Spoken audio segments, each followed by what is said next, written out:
Right, hello, ladies and gentlemen. So, in today's episode, we are talking through a few different ideas if you are pretty regularly tired after your training hikes.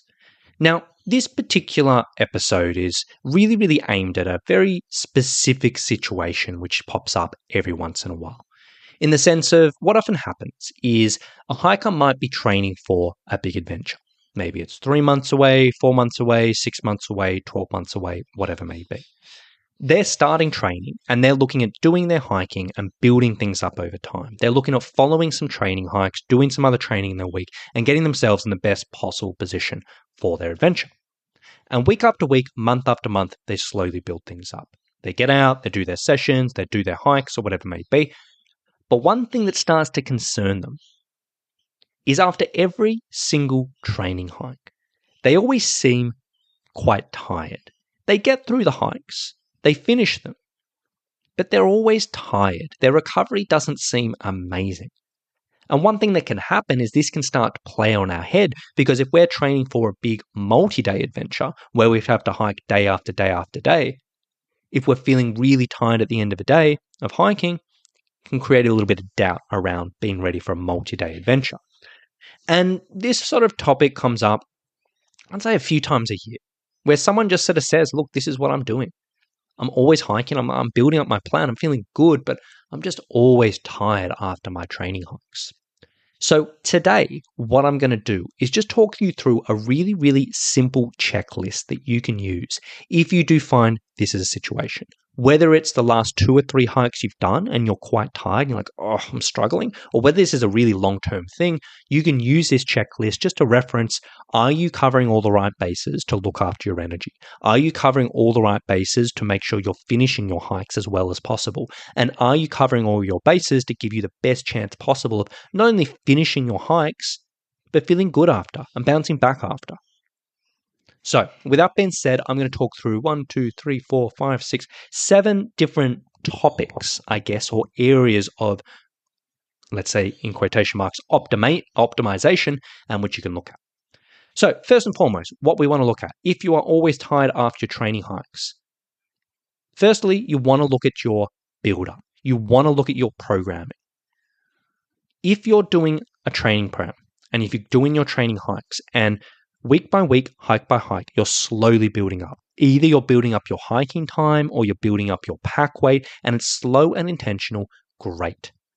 But if you're always tired after your training hikes, the first thing you want to look at is, are you actually following a slow build? Or are you just jumping around with distances, or really ramping up your pack weight quite quickly? Or are you increasing both your hiking distance and your pack weight every single week? Because if you're ramping up too quickly, well, that's a sign saying you may be a little bit tired. So if you're not 100% sure how this is going, what I'm going to do is in the show notes below, I'll leave a link for a really simple tutorial around planning your own training hikes. Just reference your plan to the process that's gone through in that tutorial and just sort of see, are you following a nice slow and intentional build-up, or are you a little bit all over the shop or just ramping up too quickly? First place to look. Second place to look is if you're getting tired after your hikes, have a look at your pacing. If you're just doing your own hikes by yourself, the first thing you want to think about is, are you going at a pace where you can happily carry a conversation through 95% of the hike? Or are you going at a pace where you can breathe in and out through your nose? Or are you spending a lot of the hike really huffed and puffed and out of breath? Because if you are spending a lot of the hike really out of breath and just dealing with that, that's going to burn through a lot of energy. That's going to make you tired. And yes, you'll be able to finish your hikes, but it makes things harder than need to be. So if you're solo hiking, maintaining a little bit more of a steady pace for the majority of the hike, way better. Admittedly, sticking to that conversation or nose breathing pace may not always be possible on hills, but if you're climbing a steep hill, try to slow things down so you can maintain it. And if you end up getting out of breath, have a little rest, or just get your breathing back down in order as quickly as possible when you're at the top. Now, that's when you're by yourself, a really simple target to aim for. If you're out with a group or a friend, this does get a little bit tricky. You can have a conversation and sort of say, hey, do you mind if I set the pace? Or do you mind if I just meet you at the top of the hill or whatever so you can be a little slower? But I fully understand, sometimes it's not super doable. But either way, try your best. Pacing. Number 3 is resting. Sometimes when people are considering training hikes, whether it's a 3-hour hike, 4-hour hike, 5, 6, 7, whatever it may be, sometimes people just forget to take it easy and rest.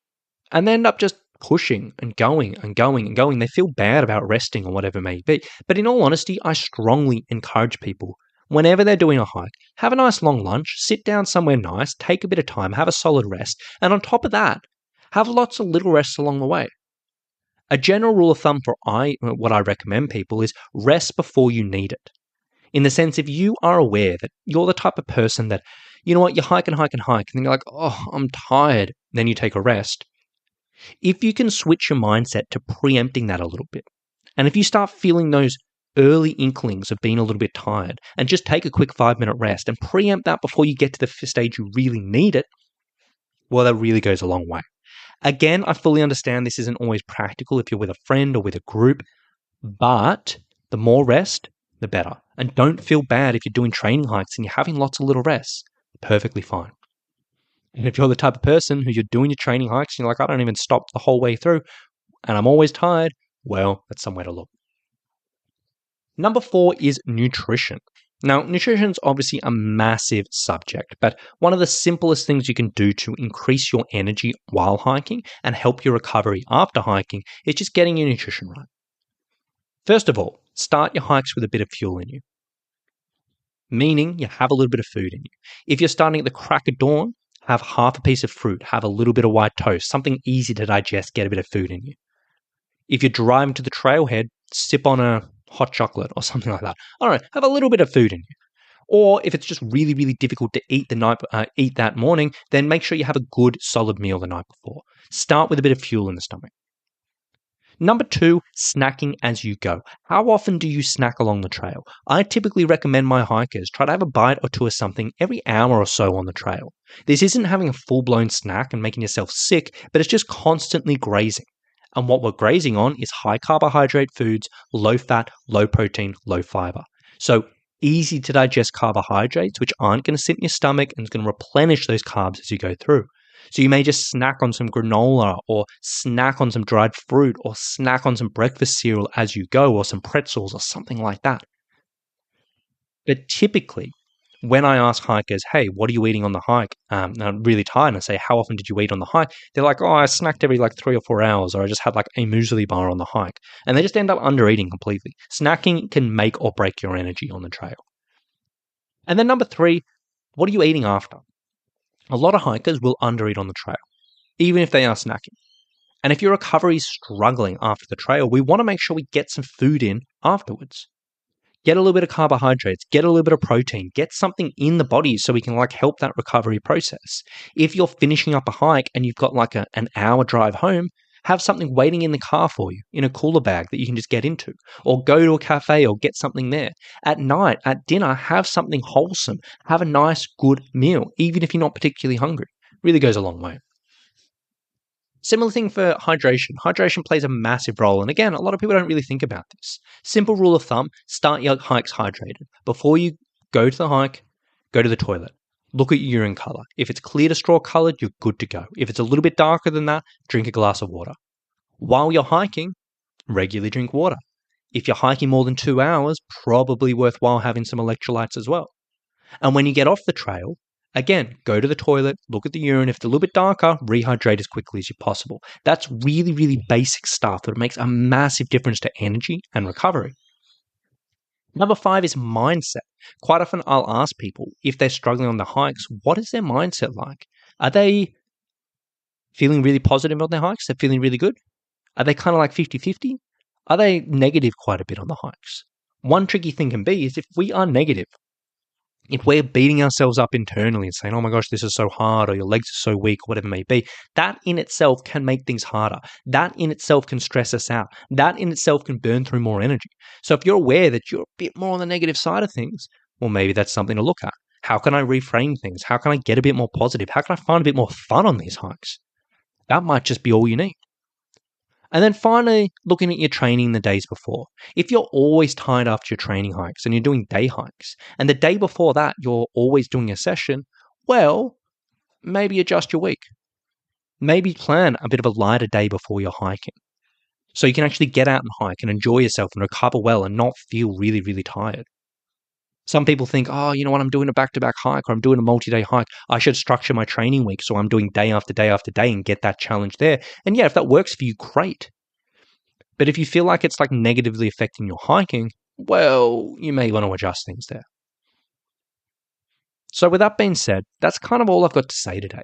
If you do feel in the situation that you're hiking all the time and you're always tired, but you're doing your training, you're building things up, you're getting through things, but just that fatigue's there and it's worrying you a little bit, go through this checklist. Have a think about there. I guarantee you something in there is missing. And if you're nailing all of this and you're absolutely smashing it, well, then there's probably something else in your training you need to look at. But I think that will sort out 95% of people for this. So with that being said, I am going to wrap things up here. If you did want to get access to that tutorial, I'll leave a link for that in show notes below, which talks you through how to put together a hiking training plan. And beyond that, if you do feel like you need some personalized help with this and you need a bit of direction helping building up your hiking, building up your training, making sure you're covering all your bases and all of that, you can check out our online personal training for hiking at summitstrength.com.au/online.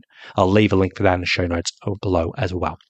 But with that being said, I'm going to wrap things up here. I really hope this is useful for a few people. I really hope this can kind of, get yourself asking a few questions, which may make a bit of a difference. And hopefully can help a few hikers get out in their trails, get out in their training hikes, and feel a little bit better. So with that being said, that's enough from me today. Thank you for listening. Hope you've enjoyed it, and we'll talk to you soon. Bye.